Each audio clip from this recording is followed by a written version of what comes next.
and in a moment we're going to get to hear from her. She's a local in Orange County, but I believe went to UCI. She's both written and co-written a lot of memoirs, and been teaching class host in memoir writing for quite some time. So let's give a nice welcome to Jean Ardell.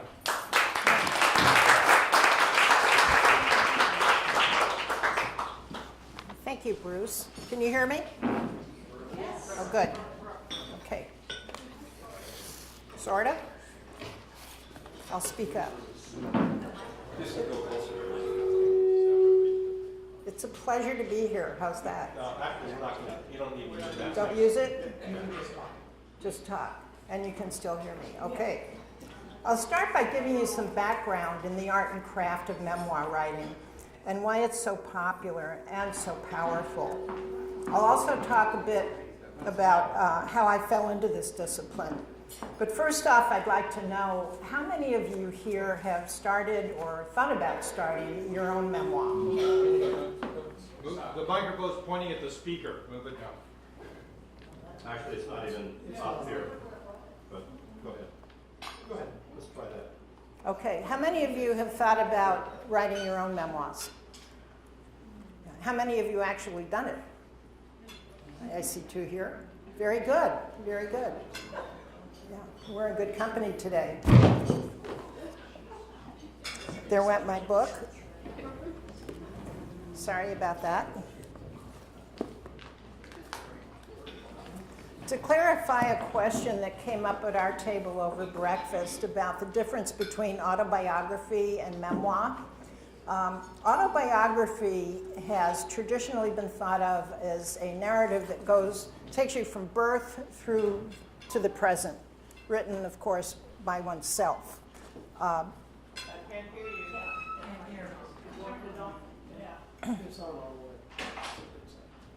Yeah, let me reposition your mic.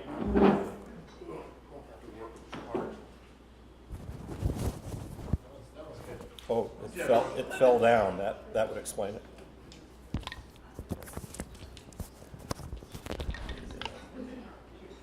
Switch it. Technology. Yeah, you're pulling. Okay, there we go.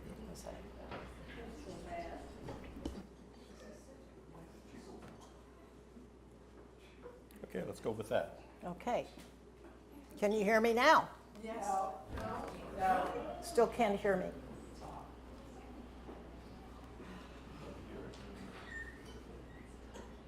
Go ahead and start talking so I can. Yes. To clarify a question that came up at our breakfast table, the difference between autobiography. No, it's still not on. Yeah. Let me check to see how the batteries are. Use the podium. Why don't I just use this mic? Can she use the podium? Yes, you can. Just kill the bottom. Yeah, it looks like it's. Yeah. All right, let's welcome Jean one more time.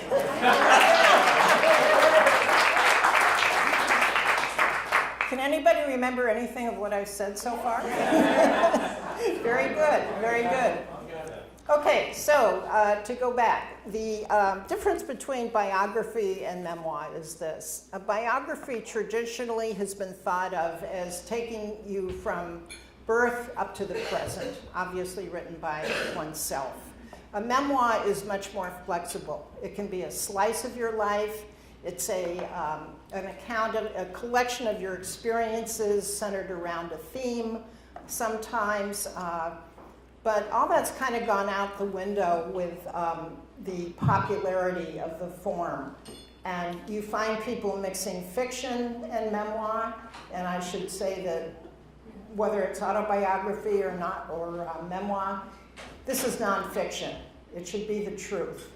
And truth is arguable when you come to a memoir because nobody expects you to have gone through your childhood with a notepad recording conversations. But there's a sense of narrative truth that, to the best of your ability, you're going to write down as best you can what happened in your opinion. When you show it to siblings and other people in your family, they may have other interpretations of what happened. And there's a responsibility that goes with that to get the facts right. It was traditionally a forum that was mostly about, pardon me guys, old white men who had done something notable. And all that changed in the 60s and 70s when people of color and women increasingly started publishing their truths of their lives. And I think we're all richer for it. Whether autobiography, well, I'm sorry, I've already covered that, sorry. For a long time, literary critics considered the memoir form a fad. They called it Oprah-esque, after Oprah Winfrey, and not quite up to snuff. But the truth of it is that there has always been a human desire to share stories with one another. And the fad has not gone away and shows no signs of going away. We crave other people's tales of survival and adventure, and I'll name a few. Mary Carr's The Liars Club, Jeanette Wall's The Glass Castle. One of the great lines in memoir, Jeanette Walls is in a cab riding down to in New York City, in a cab going to a cocktail party, and she looks out the window and sees her mother rooting through the dumpster. And she goes on from there. I love that line. Isaac Denison's Out of Africa. Tobias Wolff's This Boy's Life, great memoir. And then Jim Bouton's, my personal favorite, Law 4, because it has to do with baseball, and my husband and I are baseball people. And the book kind of played a part in bringing us together. So, like that book. I think there are two essential reasons for the power of memoir. And I'll quote here from Frederick Buechner. Anybody read Frederick Buechner? He writes about secrets. His father committed suicide when he was 10 years old, but the family never talked about it for decades. So he writes, quote, "What we hunger for, perhaps more than anything else, is to be known in our full humanness, and yet that is often just what we also most fear more than anything else," end quote. I think that sums it up. And in The Gift of Stories, from author Clarissa Pinkham Estes, she writes, quote, "The tales people tell one another weave a strong fabric that can warm the coldest emotional or spiritual nights. It is the experiences you share with others and the stories that you tell about those experiences afterwards that create the ultimate bond," end quote. So I like those two quotes. As far as why I'm here to talk about this subject, my beginnings would suggest that I was an unlikely candidate to do this. My mother came from an era in which people did not air their dirty laundry, dirty linen. Never put in writing, she said, and I have no idea why she said this, something that could be used in court against you. There's a story there, and I never learned it. So sorry. She also told me not to ask so many questions about the family's personal business. More about that later. And yet, I was the sort of child that did ask questions. And I became something of a habitual detective about the family secrets I felt that she and my father were withholding from me. So I was squelched. And I was also taught as a writer early on to put myself in the background of whatever story I was working on, to not put myself forward. So I actually had an earlier version to the memoir/autobiographical form until 1997, when I was asked to do a magazine profile of an author named Jeffrey Wolf. Anybody read Jeffrey Wolf? He was then the director of the writing program at UC Irvine, and in the course of getting ready to interview him, I read his work. And for the first time, I saw what a memoir could do. In The Duke of Deception, which is about his father, who was essentially a very unusual person, I'll be charitable. He wrote with such forgiveness and compassion and understanding that I saw this is something that could be used for good in a person's life. I was really moved by it. It could put to rest the old demons from your childhood and reevaluate one's troubled parents in the light of your own presumably mature adulthood. Luis de Salvo puts it this way, quote, "One of the bittersweet aspects of writing is that you learn what you didn't know about a difficult person that would have helped you empathize with that person if you had known it when they were still alive." End quote. I love that. These words would resonate when, not very long after my interviews with Jeffrey Wolf, I happened upon a decades-old family secret at my first cousin's funeral. I should add that I was an only child growing up in Queens, New York, and my father's brother was married and had 4 children living nearby in Queens, New York. I didn't see them for a period of years, and nobody ever explained why. Decades passed, I was back in touch with my first cousins, and the eldest of them had died in a small town upstate, Monticello in New York. So we went out for the funeral. Dan accompanied me, saw the drama, and while we were at the funeral home, we got a phone call from a man in a neighboring town who thought we might be related. And they put me on the phone because I had been working on the family genealogy. And I got on the phone with this fellow, and he had read the obituary. All he knew about his father was that he was from Indianapolis, Indiana, and his middle name was Otis, which was also my first cousin's middle name. So, and the family name was Hastings.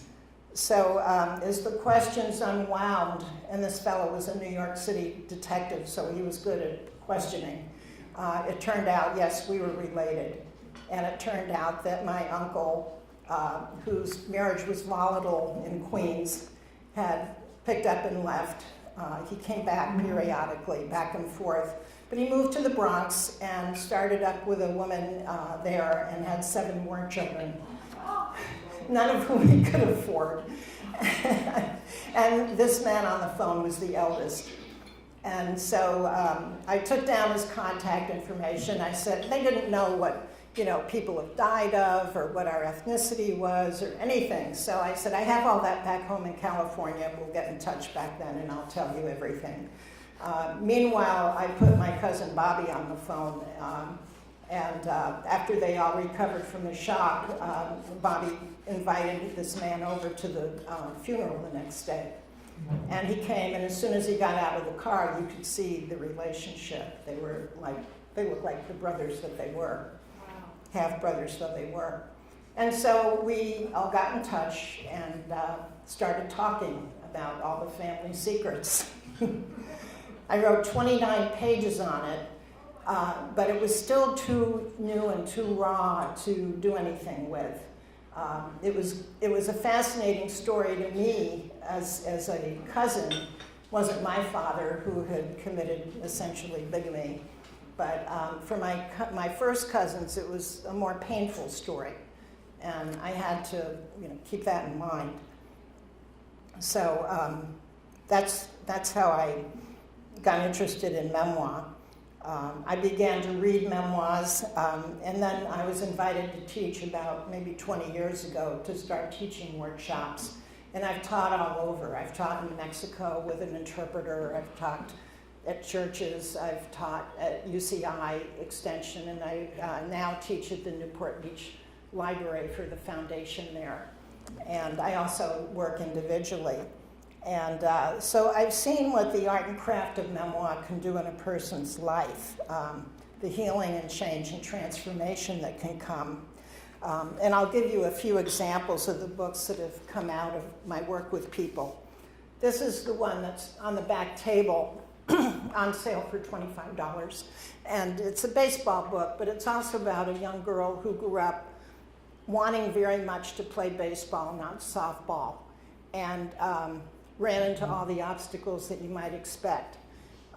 She also was a born-again Christian. Her father was a Baptist and a very dysfunctional character, but he cared passionately that she should have a chance to play baseball, and he was her first and best baseball coach. She knew from the age of 5 that she liked girls, not boys. and that might be a problem in the Baptist church, although she didn't have the words to identify what that might be. So I met her in 1994 when I went over to, I read an article in the Daily Pilot that she was going to be pitching that day for what's now Vanguard University. She had signed a baseball scholarship, very extraordinary, to play on the men's team. She won 12-1 that day, and there was a big media hype about it. And I got interested in following the story, and I did. I published several pieces. I presented research papers on it at the baseball conferences we go to, and people were really interested in the story. And so 23 years later, the book came out. That's how long it took. We didn't work on it all that time. But there were years that went by when we were busy doing other things. But eventually she came to really want to write her story. And that involved coming out as gay. And it had to be on her terms and in her own way.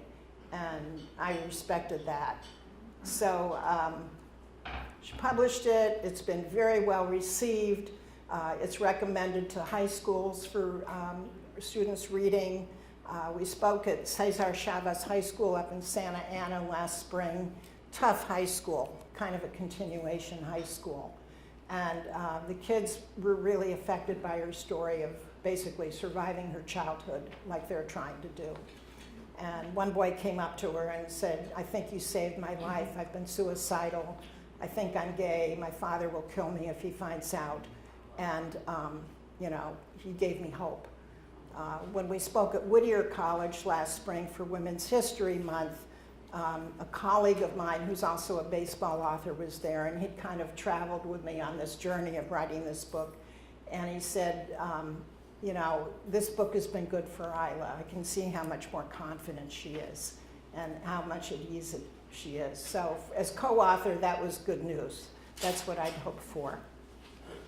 So that's one example of what a memoir can do for a person. I think Isla can now, she knows now, she can go out anywhere and people know who she is, and it's okay. She's accepted for who she is. There are other stories that have come out of my work. This is one of my favorites. It's called A Moment in Connemara. And it goes back to 2010 when this woman, Annie Quinn, came into the library, and she was grieving the loss of her second husband and had been told to kind of write down her memories because they had a really sweet story. And as she walked up to the desk, the sign for my memoir class fell on her. It was a light sign. And she took that as a sign and came to class. And as soon as she started writing the story, the class said, "You have to finish this. We have to know how this worked." And I'll read you a few lines from it so you know what it's about. And this is from my foreword. Who has not been sideswiped at midlife by unanticipated events, as Annie Quinn was? During the spring of 2010, Annie was grieving for the love of her life, Noel Quinn, who had died the year before. Wanting to set down her memories before they began to fade, she joined my memoir writing class. And I go on to talk about the class's response. Basically what had happened was that her husband of 30 years had left her rather abruptly. And a few months later, they were to have gone to Ireland with two other couples, and that went out the window. So the women said, "Come on, Annie, we'll go to Ireland with you. We'll make it a girls' trip." So they're in a pub on the Connemara coast, and she sees a man sitting in the corner reading a book and smiling. And she thought, "Oh, that's nice. He's enjoying the book." And long story short, they meet. He kind of follows them around on the tour, stopping in at the other places they visited. He was a local and came over to visit her in California, and eventually they married. And they had a fabulous marriage. She always signs off with "cherish the moments."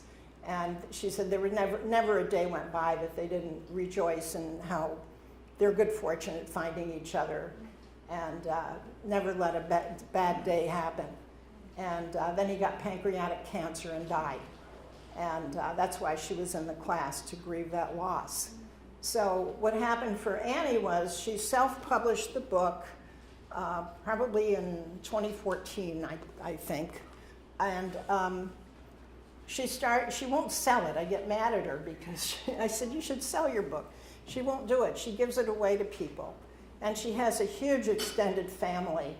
And they all have copies. There are copies with Noel's family in Ireland. She's kept in touch with them. And she goes on speaking engagements. And she's just having a ball with this book, even now. And women come up to her and say, you know, I'm single and I'd like to know the name of the tour company you took in Ireland. It doesn't work that way. You have to find your own path. But anyway, she's had a good time with the book, and it's given her a great purpose in life. There's other reasons to write a memoir. Sometimes you haven't had a childhood filled with trauma. You've had a very happy childhood. And as one of those sort of people said in one of my classes, well, why am I here? I don't have anything interesting to say. I grew up on a ranch, a citrus ranch when Orange County had them, and a farm in the summer in Canada, and everybody was kind to one another. And the class rose up and said, oh no, you're our inspiration. We need to know that families like that exist. So anyway, this is another of that sort of book. It's written by a local man who took my class and started just writing about his life. He's a multi-generational Californian, and had a lot to say about his career and his family and his adventures in life. And he also was extremely close to his sister Nancy. And he got midway through his memoir, and she had died of cancer, and he realized he wanted to excerpt the whole section he wrote about her and give it to everybody for Christmas. So he wrote this slim book, self-published it, about Sunshine, as Nancy was called. And he passed it out to the family, and it was a wonderful connection with everybody because they still remembered her. She had 4 kids, and they had kids now, and it's a memento of her life and what she meant to the family. So that's another thing that happens.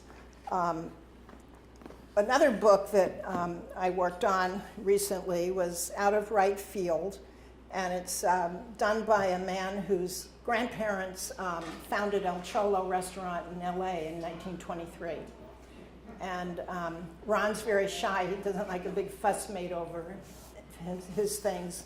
But in general, his story of keeping the restaurant not just going, but flourishing and developing it into 8 restaurants is extraordinary. And you know, he put everything into the book, and he put in his poetry. He's a wonderful poet. His travels and his friendships. He had many, many friendships. And he's still vital in his 80s. And now they have a record of his entire life. He also has 3 appendixes about other family members who had written their memoirs. Not physically. It goes in the back of the book. And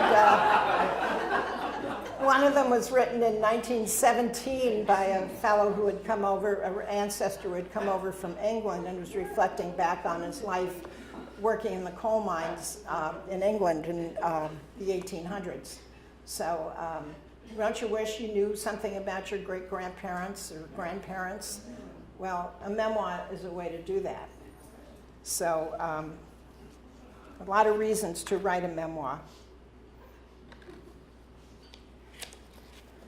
What else can I tell you? Sometimes you think, why should I do this? I'm an ordinary person. And I would say there are no ordinary people. If you've survived childhood, you're extraordinary.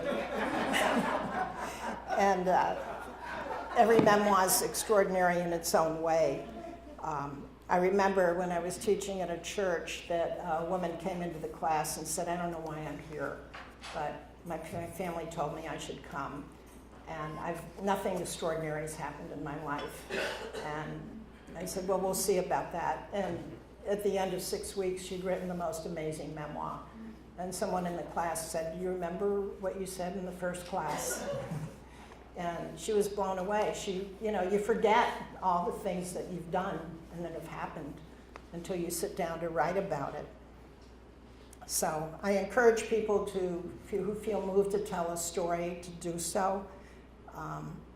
I'll close with, and then I want to open it up for questions and comments, but did everybody see Darkest Hour, the Winston Churchill film?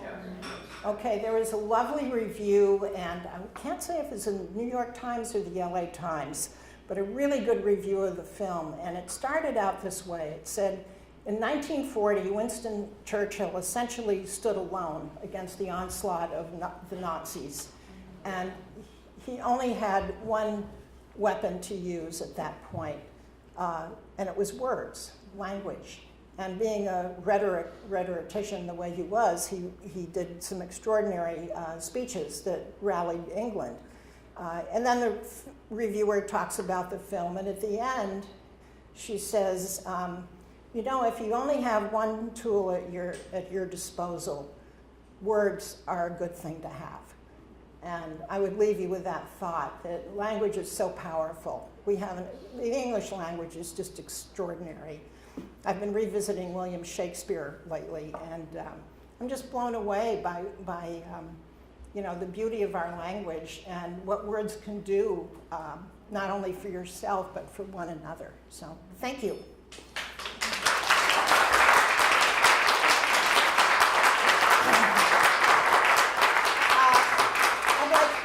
To hear from you, questions, comments?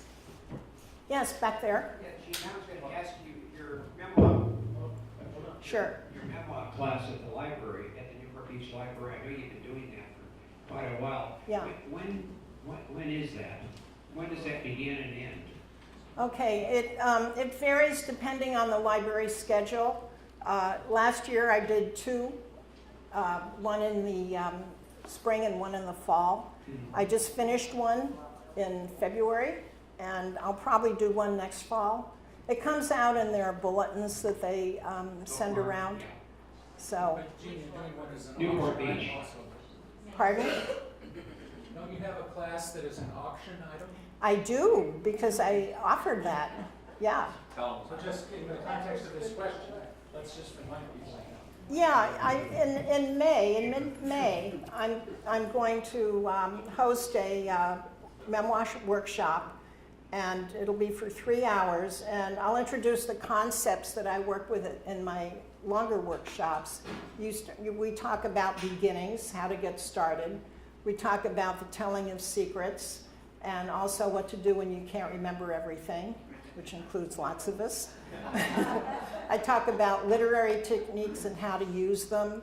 I talk about the art of brevity, how to write short, and also endings, how to get out, because a lot of people hang on to their memoirs and they don't know how to get out, and it can be a real problem. So, yes, back there. For those of us who like the written word, when we no longer write letters, the memoir will be the only history that we have. And I think that that's important. And I thank you for encouraging people, because many people no longer use anything but the computer, and they don't use it for word perfect. They just use it for email. Good point. Yeah, it's a real concern. I don't know. Yeah, I mean, a memoir of emails, is that going to fly? I guess someday it will. Yes, somebody else. I've got a question. A lot of New Age therapists suggest that to purge, you should write what's bugging you, crumble it up, and throw it into the ocean. Is there a better way, like carbon copy, or what would you recommend? Yeah, I wouldn't encourage people to throw their work away. We all vent, and if you're just venting, maybe so. I'm not a psychologist, so I can't say for certain. But I don't know the harm in keeping it and referring back to it.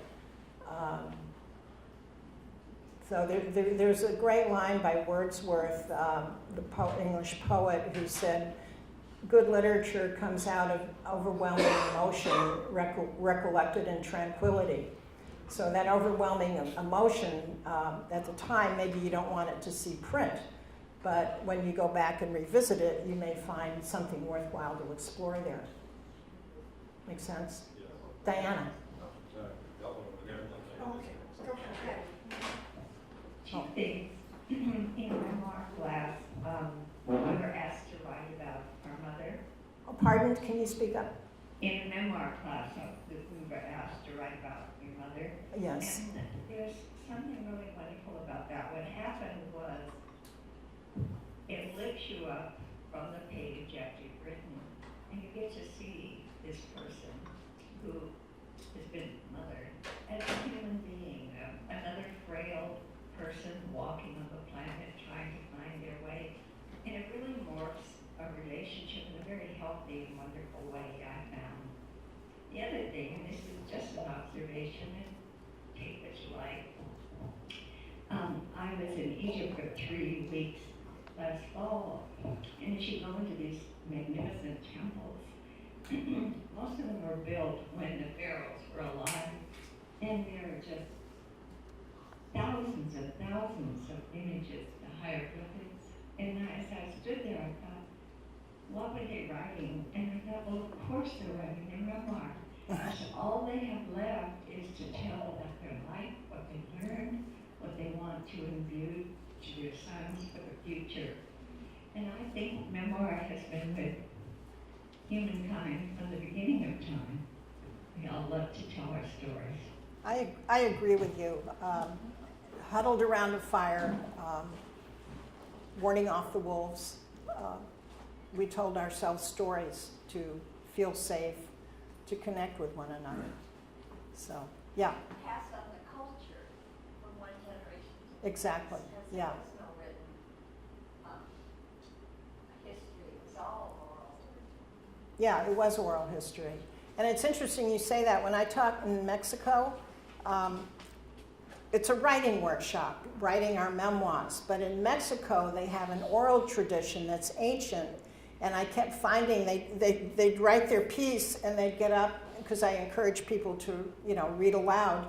And they'd just put the piece aside and speak as if, there were no paper. There was no paper. And I didn't correct them because that's their style. It's different than ours. Yes? I think the richest part of my life has been because I kept a journal.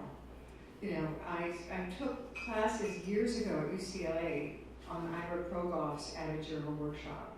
Yeah. And learned techniques of having a dialogue in a journal with, like my father, for instance, had been a very difficult situation, or with wisdom figures like Buddha, or and it became such a rich place. And I found that over the years, the times that I would write would be during the hard times. We don't sit down and write when we're happy. Yeah. We sit down and actually try to sort it out. Yeah. And the year that my husband died, I really kept a journal every minute. Yeah. It was my way of staying sane. Yeah. And then when I did do my memoir, it took me 10 years to write it. All of that was there, Exactly. that I could mine it. And what I find now is that I love writing on a computer. And there's some software like Day One and so on that you can even take pictures with your iPad, you can write in it. Yeah. And then you can do a search, for instance, did I ever write about that Thanksgiving, whenever it was? And you can actually access all this stuff. So it's not just lying around on pieces of paper. Right. And then it becomes an incredible archive that is so usable in so many ways. Or when you want to share a story or share a piece of wisdom or an insight, you can access those things. So I'm going to say, yay! I got to take your class, and it was very helpful to me. And I just really want everybody to have that rich experience. Well, it's been called a spiritual discipline, and I believe that. It draws you closer to the bigger world, the universe, and whatever gods you worship. And the whole idea of spiritual and religious writing is a subject beyond this. You could talk about that all day. So, yes. So I completely agree with Diana. I keep a journal, I write on the computer, and I published a memoir, and I love travel memoirs. And I agree with you about dialogue, because I lived in Belize, and with my children, when things were going on, it was about the family. You can write that down immediately, so the dialogue reads true. Yes. My question is more about, I also agree, about blog posts. Have you had many students in your class who tried to convert their blog posts into a book? I know Nia talks about how to write a book from a blog. No, most of my students at the library tend to be of an age that they're not really conversant with blogging. I have writer friends that are blogging, but they tend to be younger. Yes. I have 2 points to make. The first one is about, my mother was born in 1897, and she took creative writing lessons when she was in her 80s, and she talked about her childhood and the life, how life was in those days as opposed to how it is nowadays. It's just such a rich anthology for me, and that's a great gift. That's tremendous. Her writings. And she had gone blind by the time she was writing them, and she lived in Ojai, I lived in Orange County, and she would tape them and mail them to me. I would transcribe them and mail them back to her, and then she could take them to her writing class, and someone in the class would write them. Oh, that's or read wonderful. them for her. My other point was, when I was writing my memoir, I realized how rich my experience of living in France for 2 years was. Yes. When I was there, I was so busy living day by day, I didn't really fully embrace the experience that I was having. But through writing about it, it all came It comes to me. back, yeah. Yeah, It's it like was taking the wonderful. trip all over again. Yes, yes. Yeah, very good. I think I'm next. Oh, yes. I'm working on my family's genealogy, and I'm curious about your position on other people's secrets. Other people's secrets. Tell me. Okay, when we resolve that, we can move on to world peace.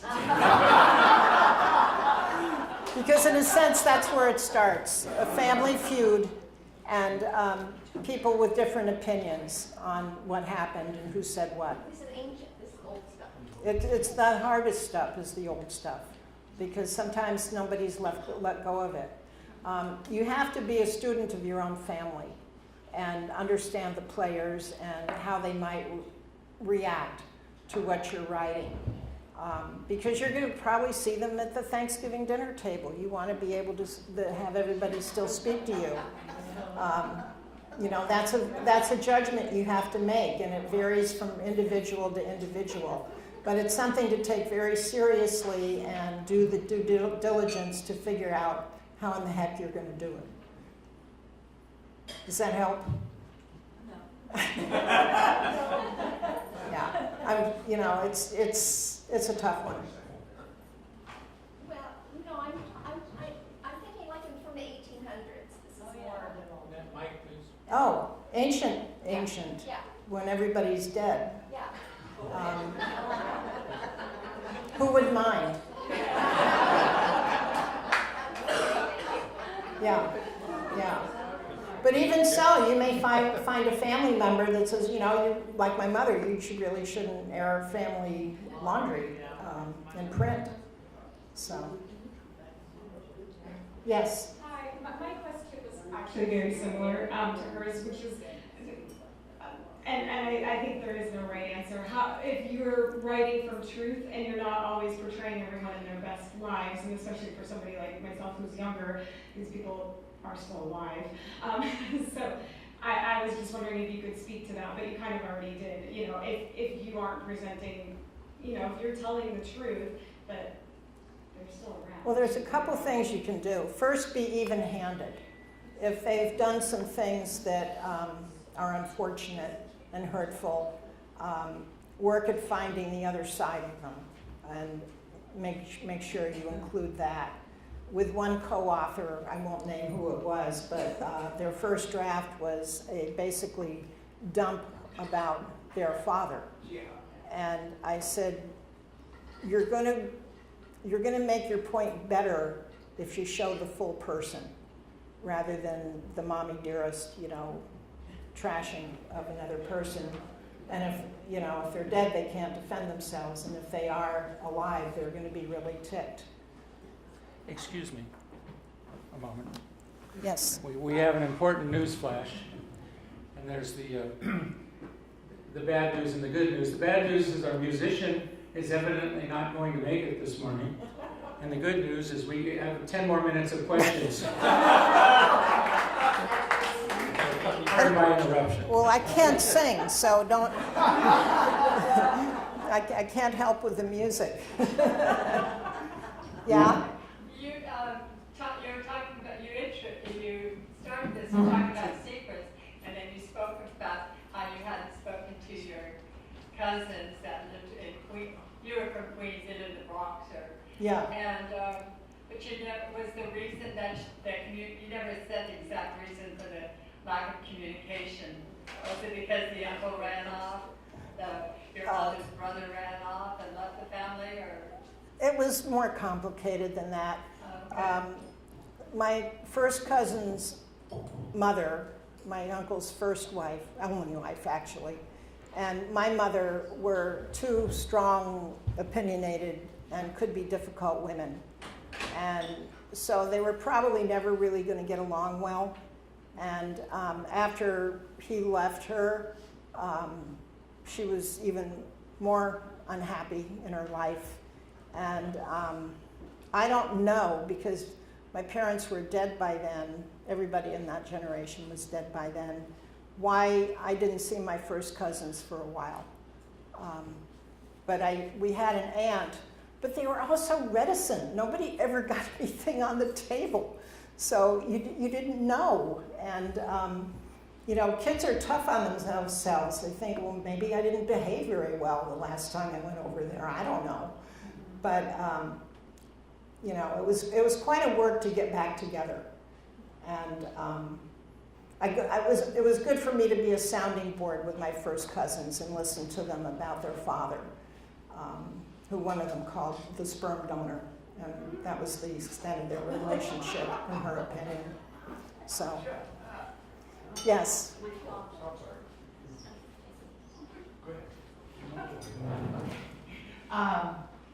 Well, I've been a marriage and family therapist for 35 years, so I'm really listening to autobiographies basically every day. So actually, you've given me a lot of ideas because I'm working on a book.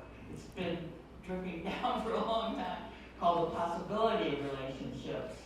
But I can see how to weave in so much more authenticness with my own relationships and how all of that has affected my relationship. It's just so many layers of relationships, externally and then our relationship with ourselves. So I really appreciate what you're doing a lot. Oh, good. And I appreciate what you do because there have been times in my work as an instructor where I felt like I was practicing psychology without a license. And that's all right. There were a couple times, so I take it very seriously. May I just say one more thing? What I've learned is the truth of the matter is it's about the relationship. It's about the heart. You don't have to have a bunch of degrees, but if you can connect at that level, that's what makes a difference. Yeah, thank you for that. And I was going to say something else and I forgot. Yes, there's a hand back there. comment if I may. We had lots of, kind of feedback on Diane's question on truth. But truth is so subjective. I mean, if you have 5 children, every single one of them had a different experience of you as their mother. And sometimes when they tell the stories back, you don't even recognize that was the family that you were bringing up. Absolutely, So, yeah. Isn't there a way, because you're the one that can craft so well, but isn't there a way of like saying, this is my remembrance, or it would appear to me that this is perhaps how it happened, and so you're not making a concrete statement that this is the way it is, because if there's an auto accident, as we all know, 20 people have 20 different views of what really happened. So truth is kind of a nebulous.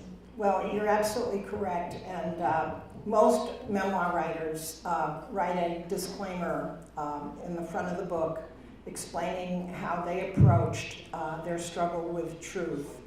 And some of them talk about narrative truth versus historical truth. Historical truth, and this happened in a workshop, an older man had grown up in a small mining town in Colorado and was writing about where the library was, which was very important to him. And he placed it in a certain area of the town, and he showed it to his older sister, who'd corrected him all of his life. And she said, oh no, it was on that street, you're wrong. And so we had talked about fact-checking wherever you can. So he calls the library and finds out that he's right. And he comes back so happy the next week because he was able to write to his sister and say, I checked and I'm correct. So that's historical fact. The other narrative truth that you run into is 5 kids in the family, 5 narrative truths. And the answer, it sounds a little facile, but I don't think it is. Write your memoirs, all 5 of you. What you get sometimes from siblings is, you're wrong about this. But this is your recollection, and you're obligated to do the best you can to get it down as best you can. But your siblings can write something too, if they're, moved to. Yes, back there. No, this is kind of an appendix, addendum. But I too am a marriage and family therapist. There's several of us here. And when we talk about relationships, the thing that has been most important in my work with people is the relationship they have with their inner child. And you can call this inner child your spiritual self or your heart self. But I think very few of us really make that connection. And when I'm thinking about my life, I have a memory of it, and I always check with my inner child because she kind of sees it differently. So that's a whole other layer of relationships that I think is really quite vital. Well, that's a great point, and I'm not sure how often we're encouraged to go inward like that. But can you pass me my iPhone, please? I have a quote in there that I've been pondering. It's from King Lear. And Shakespeare is a great person for the human condition in all of its permutations.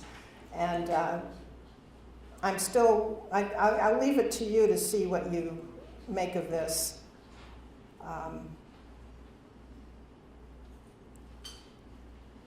Okay. It comes from a book I'm reading, a novel by a writer named Matthew Thomas. I grew up in Jackson Heights in Queens, and he's writing a novel about the Irish in Jackson Heights. And I can't put it down because I know all the landmarks.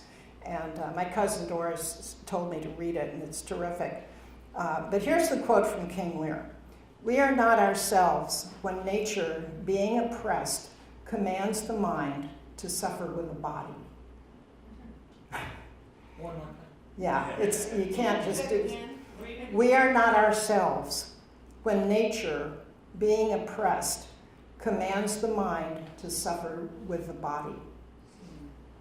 And the protagonist in the novel is a woman who makes life decisions early on that don't speak to her inner child.